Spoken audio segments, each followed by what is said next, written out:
Hi guys. कैसे हैं आप सभी। मैं आशा करती हूँ आप सभी बहुत ही अच्छे होंगे। और आज क्या है, आज हैप्पी न्यू ईयर है, तो आप सभी लोगों को मेरी तरफ से a wish you very very very happy new year 2026।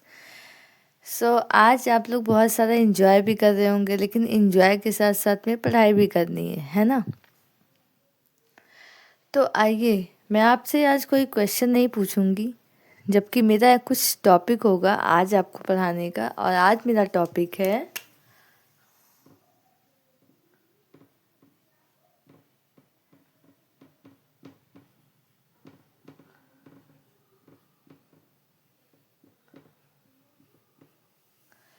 Topic का नाम है लॉरेंस कोहलबर्ग।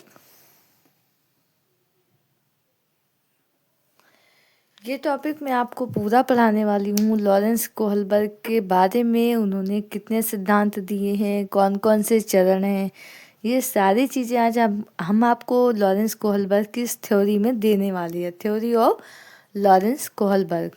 ठीक है, तो आइए स्टार्ट करते हैं। पहले तो जो स्टार्टिंग में हम ये बताएंगे,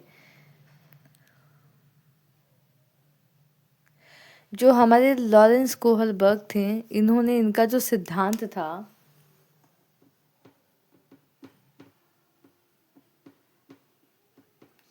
इनका जो सिद्धांत था वो कब स्टार्ट हुआ था, 1958 में। इन्होंने 1958 में कौन सा सिद्धांत दिया,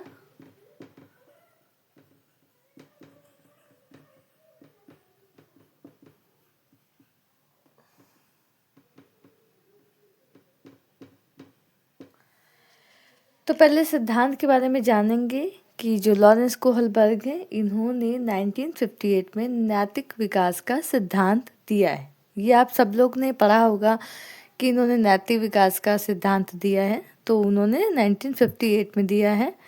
आगे हम इसके बारे में जानेंगे इनकी पुस्तक। ठीक है, पुस्तक कौन सी है,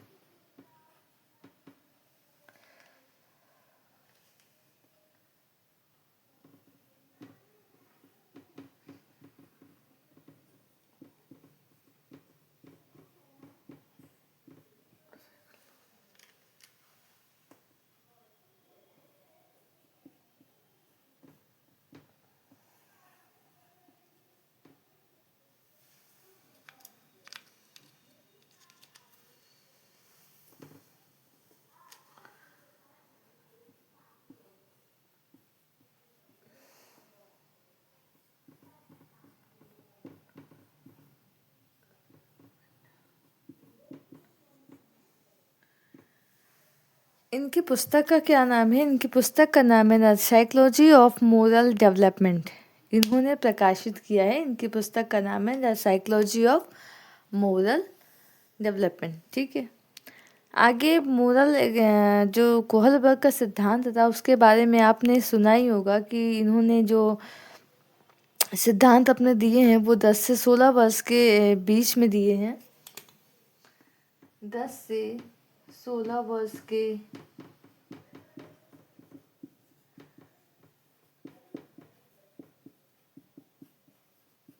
बीच जो लॉरेंस कोहलबर्ग का सिद्धांत था, उन्होंने अपने सिद्धांत की जो शुरुआत थी वो 10 से 16 वर्ष के बच्चों के बीच में दी है। और इन्होंने लड़कों के ही ऊपर सिद्धांत बनाए हैं। इन्होंने लड़कियों का क्या है, कोई भी जिक्र नहीं किया है। सबसे मोस्ट टॉपिक है लड़कियों का, इन्होंने कोई भी जिक्र नहीं किया है अपने इस सिद्धांत में। ठीक है, जो भी इनका सिद्धांत है वो लड़कों के ऊपर ही आधारित है।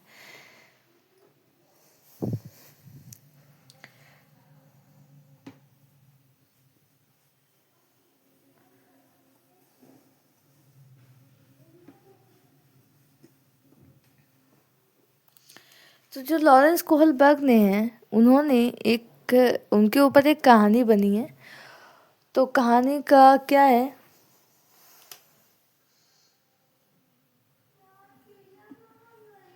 उनकी जो कहानी है वो किसके ऊपर है, तो उनकी कहानी बनी है हमारे हिंज के ऊपर। ठीक है,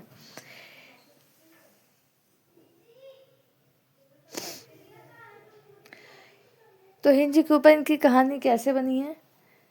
तो हिंज एक व्यक्ति था, उनका नाम था, जो कहानी का एक आधार है, जिसके ऊपर कहानी बनी है, उसका नाम था हिंज।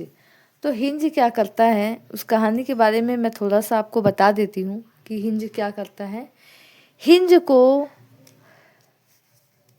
एक बार क्या हो जाता है कि हिंज की बीवी को क्या हो जाता है, हिंज की पत्नी को कैंसर नामक रोग हो जाता है।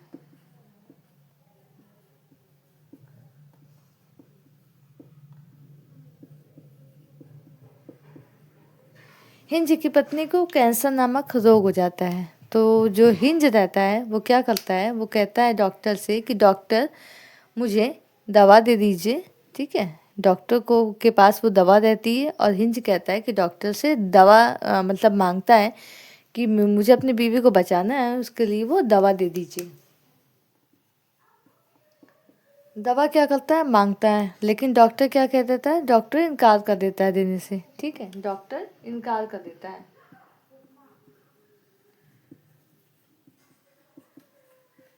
डॉक्टर उस दवा को देने से इनकार देता है, लेकिन फिर भी वो कहता है नहीं, मुझे दे दीजिए। तो वो क्या करता है, दवा का जो दाम था वो दुगने दामों पे बढ़ाकर इतना ज़्यादा उसका दाम बढ़ा देता है कि हिंज ना चाहते हुए भी हिंज को वो दवा चोरी करनी पड़ती है अपनी बीवी की जान बचाने के लिए। तो हिंज क्या करता है, एक दिन रात को वो सो रहा होता है और उसके यहाँ आता है और वो दवा चुरा कर ले जाता है। दवा क्या करता है,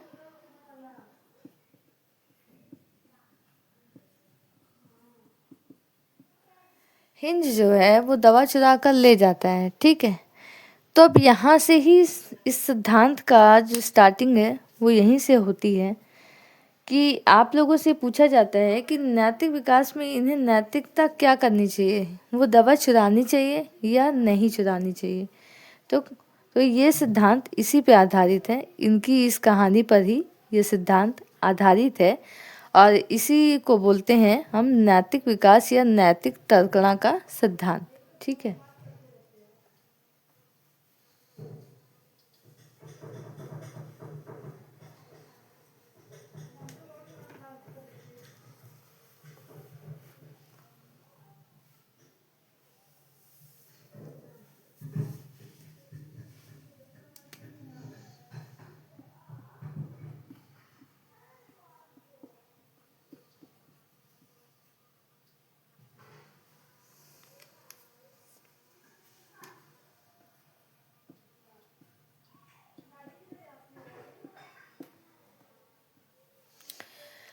जो हमारा नैतिक लॉरेंस कोहलबर्ग का जो नैतिक विकास का सिद्धांत है उसके कितने चरण हैं, तो उसके 6 चरण हैं। ठीक है,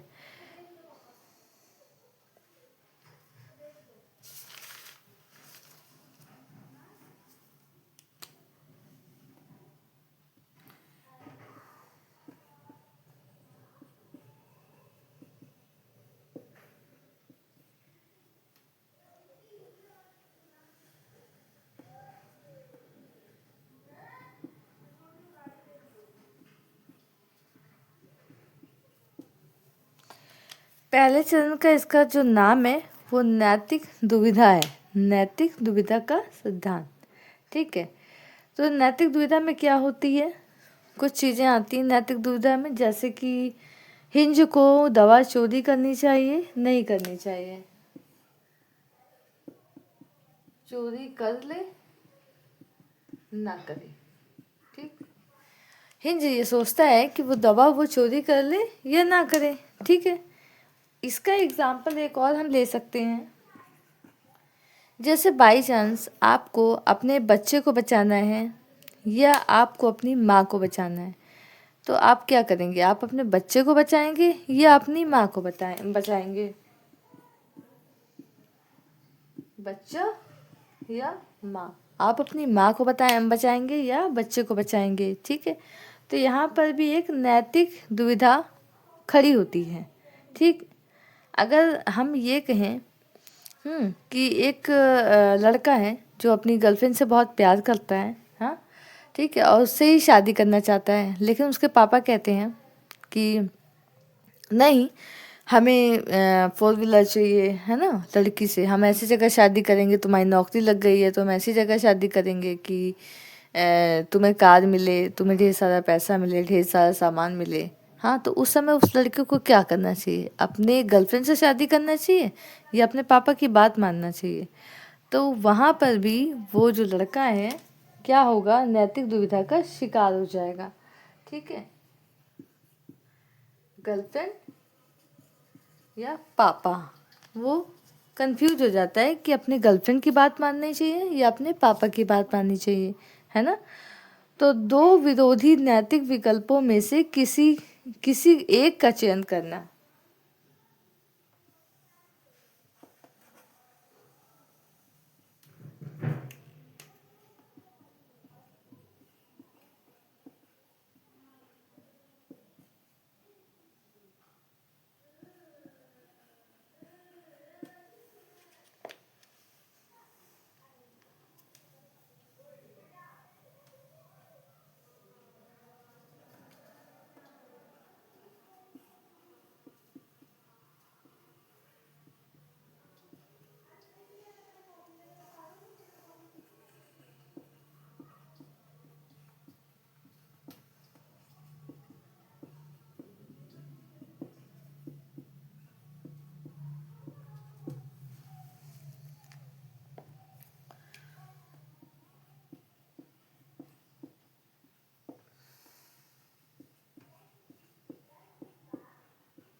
तो यहाँ पे ये कहा गया है कि दो विरोधाभासी नैतिक विकल्पों में से किसी एक का चयन करने से जो होने वाली दुविधा है, जो होने वाली परेशानी है इंसान की, वही हमारी क्या कहलाती है, नैतिक दुविधा कहलाती है। आई होप ये आपको ये समझ में आई होगी मेरी बातें।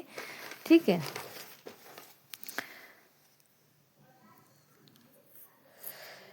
अब हम इसके दूसरे चरण की बात करते हैं, नैतिक तर्कणा।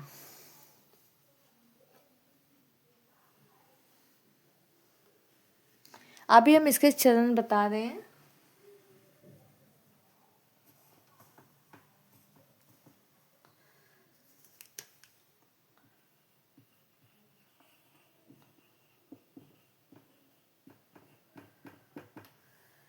नैतिक तर्कणा क्या होता है? तो नैतिक चिंतन में जो जो मतलब ये भी वहाँ पे ही दो चीज़ें आती हैं। ठीक है, चोरी करें या ना करें। हिंज की बातें करें तो वो हिंज कहता है कि दवा उसको चुरानी चाहिए या नहीं चुरानी चाहिए। ठीक है, उसी तरीके से हम दूसरा उदाहरण आपके पत्नी और बच्चे का भी ले सकते हैं कि और क्या नाम से, तो ये भी यहाँ पर भी क्या होती है कि दो नैतिक विकल्पों में से एक का चयन करने के लिए जो होने वाला चिंतन होता है, जो तार्किक चिंतन होता है, उसी को हम नैतिक तर्कना कहते हैं। ठीक है,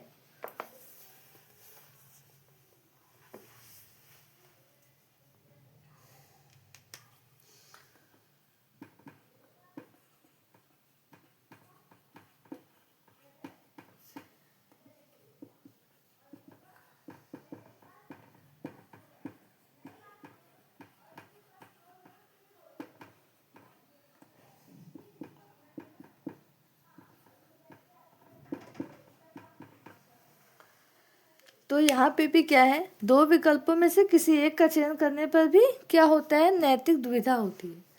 तो उसी को ही हम क्या कह सकते हैं, हमें नैतिक तर्कना कह सकते हैं। ठीक है, तो ये हो गया हमारा नैतिक तर्कना।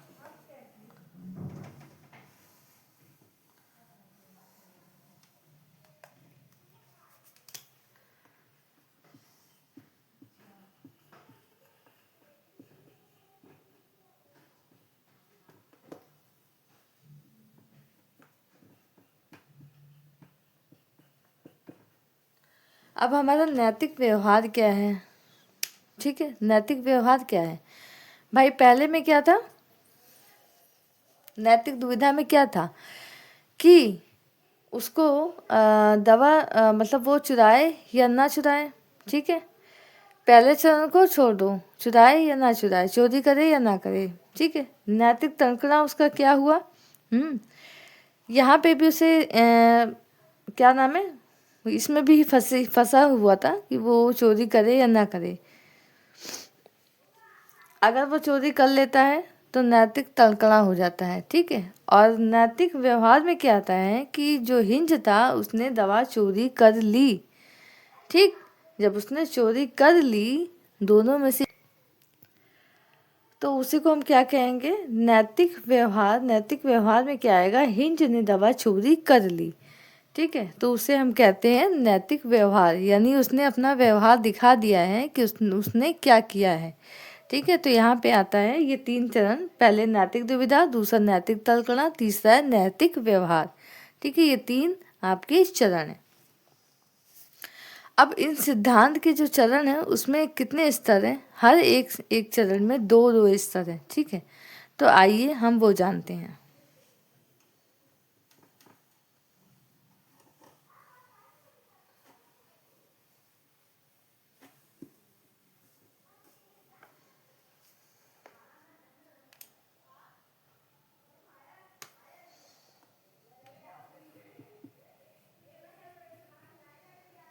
पूर्व नैतिक,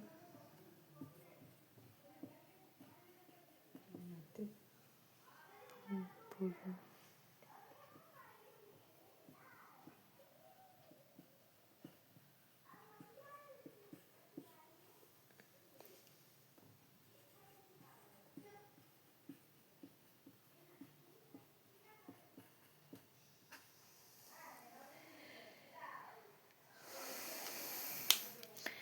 इसे बोलेंगे, पहला हमारा जो चरण का है वो बोलेंगे, उसका नाम है पूर्व नैतिक, पूर्व रूढ़िवादी या पूर्व परंपरागत, ठीक।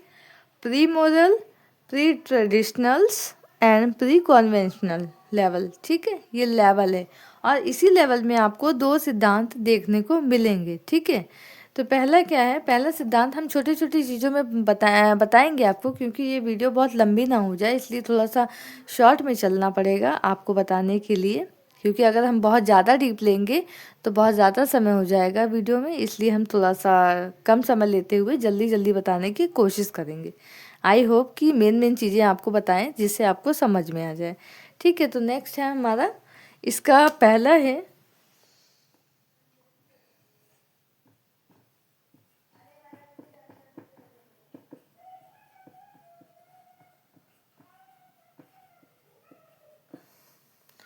इसका पहला क्या है, पनिशमेंट एंड ओबीडियंस, ठीक है। दंड एवं आज्ञा पालन, ठीक। तो एग्जाम्पल क्या है,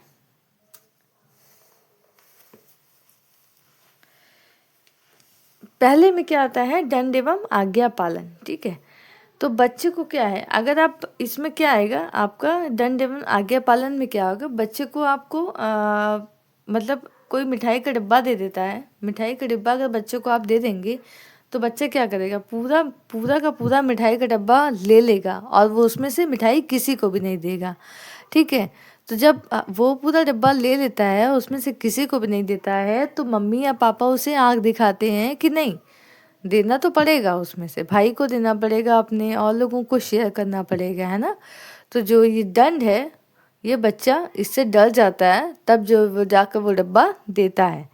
तो इसमें एग्जाम्पल क्या आएगा, एग्जाम्पल आएगा आपका, बच्चे को मिठाई पूरा ना लेकर के पापा से डरते हुए उनकी आज्ञा का पालन करता है, तो इसमें आएगा दंड एवं आज्ञा पालन। ये हमारा पहला चरण है। दूसरा है हमारा, इसे मान लेते हैं ए, बी है हमारा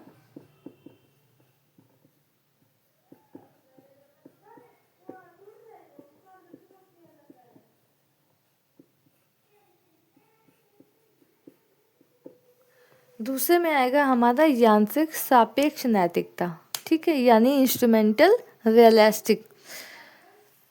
इसमें क्या आता है, इसका उदाहरण है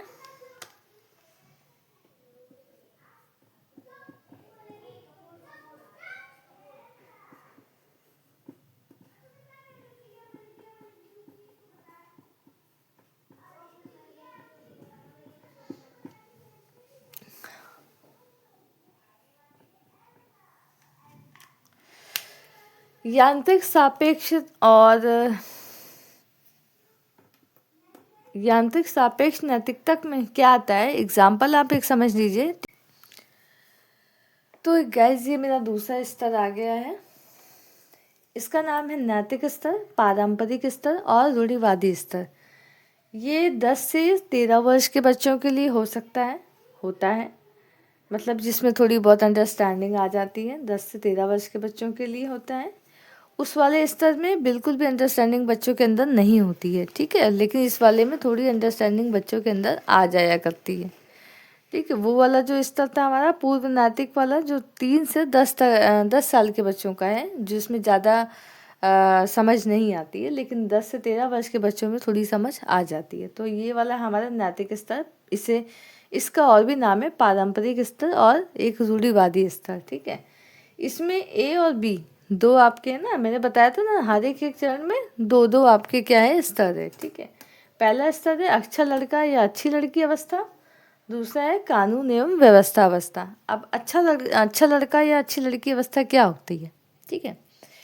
इसमें क्या होता है, अच्छा लड़का और अच्छी लड़की में अगर मान लीजिए आप किसी के लिए कोई काम अच्छा करते हैं, आपकी छवि उससे अच्छी बनती है, हाँ, तो आप वो काम करके अपने आप को क्या दिखाएंगे, अच्छा लड़का या अच्छी लड़की दिखाएंगे, है ना, कि मैंने ये काम कर लिया है, पापा मुझे इनाम देंगे, बोलेंगे हाँ ये मेरा बहुत ही अच्छा लड़का है, ठीक है। तो ये होता है, मतलब आप समाज में आपके जो फादर है, मान लो कोई आपके साथ में पढ़ रहा है, आपके जो है फ्रेंड्स हैं, उन्हें कहेंगे देख जो है अगले का बच्चा पढ़ रहा है, कितना अच्छा लड़का है, तू नहीं पढ़ रहा है। तो ये जो छवि बनती है ना, तो ये अच्छा लड़का या अच्छी लड़की की अवस्था में ही आती है। इसी का जो पहला चरण है। दूसरा चरण है कानून एवं व्यवस्था अवस्था। इसमें क्या होता है, लॉ और ऑर्डर मानना होता है, ठीक है। देखो अगर हम किसके सेंस में लें, अगर हम हिंज के सेंस में ये लेते हैं तो कानून एवं व्यवस्था अवस्था में क्या आएगा। अगर हम हिंज के सेंस में लेते हैं, जो हिंज पे स्टोरी है, अब जो स्टोरी बनी हुई है, अगर उसके सेंस में लेते हैं तो मान लिया कि हिंज ने दवा चुराई अपनी बीवी की इलाज के लिए। भाई अपनी बीवी के इलाज के लिए उसने अच्छा किया, दवा चुराई, उसकी बीवी की जान बच गई। लेकिन चोरी करना अच्छी बात नहीं है, ये भी आता है ना। पहले चरण को छोड़िए, दूसरे चरण में आइए, इसमें यही चीज़ें हैं कि आप पहले चरण को भूल जाइए, दूसरे चरण में जो हो रहा है वो चीज़ें ध्यान दीजिए। कानून एवं व्यवस्था अवस्था में यही होगा। अगर हिंज ने दवा चुरा ली है, उसने अपने पत्नी की दवा के लिए दवा चुराई है, लेकिन चोरी करना कानून को अपने हाथ में लेना होता है। तो यहाँ पे आएगा कानून एवं व्यवस्था अवस्था। अगर किसी व्यक्ति ने कानून को, भले ही उसने अच्छे के लिए चोरी किया हो, लेकिन चोरी तो बुरी होती है ना, तो यहाँ पे उसने अपने कानून को अपने हाथ में ले लिया है। ये सारी चीज़ें हैं, है ना। तो यहाँ पे आएगा, हमें चोरी तो की है लेकिन उससे नहीं करनी चाहिए, क्योंकि ये चोरी करके वो कानून को अपने हाथ में ले लिया है, ठीक है। तो ये हमारा सेकंड वाला है नैतिक स्तर। आइए देखते हैं थर्ड वाला। रहता है कि नहीं आगे नहीं जाना है, तो लेकिन अब वो इतनी जल्दी में रहता है कि वो अपनी पत्नी को बचाए कि सिग्नल को ध्यान दे, रुका रहे। तो यहाँ पे वो सिग्नल तोड़कर आगे बढ़ जाता है, ठीक। तो जब वो आगे बढ़ जाता है तो यहाँ पे ही आएगा सामाजिक अनुबंध एवं व्यक्तिगत अधिकार, ठीक है। भाई सिग्नल तोड़ना गलत नहीं है, अगर उसने अपनी पत्नी को बचाने के लिए वो सिग्नल तोड़ा है तो सिग्नल तोड़ना गलत नहीं है ना। तो यहाँ इस सामाजिक अनुबंध में या व्यक्तिगत अधिकार में जो आता है वो यही आएगा, ठीक। नेक्स्ट आएगा सार्वभौमिक नैतिकता। सार्वभौमिक नैतिकता में क्या होगा, ठीक है। मान लिया कि आप इस वाले जो स्तर में सार्वभौमिक नैतिकता में जल्दी कोई मतलब पहुंच नहीं पाता इस लेवल पे, क्योंकि ये बहुत हार्ड लेवल है। इसमें या तो इसमें बहुत कम लोग ही पहुंच पाएंगे। क्यों पहुंच पाएंगे बहुत ही कम लोग?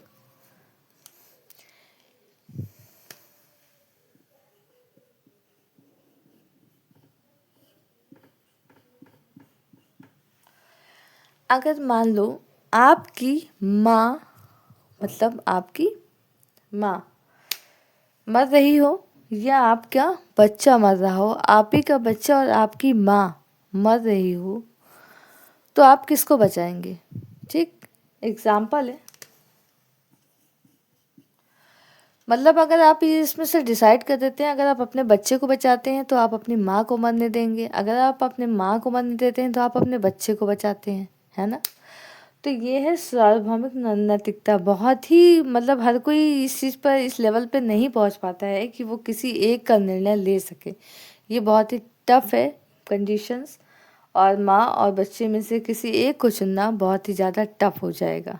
तो इसमें इस स्तर पे बहुत ही कम लोग आ पाते हैं, इस स्तर को बहुत ही कम लोग समझ पाते हैं। ठीक है, तो इसका यही इतना ही मतलब है कि आपको एक ऐसी कंडीशन दी जाएगी कि आपको या तो वो या तो वो, और दोनों ही आपको के लिए बहुत इम्पॉर्टेंट है। तो आपको वो स्तर को चूज़ करने में बहुत ही ज़्यादा कठिनाइयों का सामना करना पड़ेगा। ठीक, तो इसे बोलते हैं उत्तर नैतिक, उत्तर परंपरागत और रूढ़िवादी स्तर, जो 13 से 16 वर्ष के बच्चों में है। ठीक है, आई होप ये मेरा आपको लॉरेंस कोहलबर्ग का जो सिद्धांत मैंने बताया है वो आपको समझ में आया होगा। ये बहुत ही शॉर्ट में मैंने बताया है, क्योंकि अगर मैं बहुत ही ज़्यादा डीप आपको हर एक दो दो एग्जाम्पल लेकर बताती तो वो ये वीडियो काफ़ी लंबा हो जाता। ठीक है, तो सभी को आज हैप्पी न्यू ईयर पे फिर से मेरी तरफ से बधाई। आप लोग घूमिए और खूब अच्छे से मन लगा के पढ़िए, और मेरे इस चैनल को छोटा सा सपोर्ट देते हुए लाइक शेयर सब्सक्राइब करिएगा। Thank you so much for watching.